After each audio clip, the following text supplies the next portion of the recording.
அந்த இடத்துல இருக்கிறவங்க கொஞ்சம் பாருங்க சார். திருவள்ளிதாண்டவர்களுக்கு, சிவசுப்பிரமணியனுக்கு பொதுமக்களின் கவனத்திற்கு பொதுமக்களின் கவனத்திற்கு வேக்சூலம் பொருத்தி வரும் குமர் செய்யா வண்ணம் வழிவிட்டு நிற்குமாறு T3 கொரட்டூர் காவல் நிலையம் தங்களிடம் கேட்டுக்கொள்கிறோம்.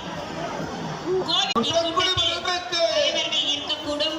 ஆகவே தங்களுக்கு முன்புறமும் பின்புறமும் வலதுபுறமும் இடதுபுறமும் எந்த நபர்கள் உள்ளார்கள் என்று அவ்வப்போது கண்காணித்துக் கொள்ளவும். கனகவல்லி வந்து கான்டாக்ட் பண்ணுங்க. கனகவல்லி உங்களுக்காக வெயிட் பண்றாங்க போலீஸ் கண்ட்ரோல் ரூம் ஆண்ட. ஹரிணியை கூப்பிட்டு ராஜேஸ்வரி சீக்கிரம் வாங்கம்மா.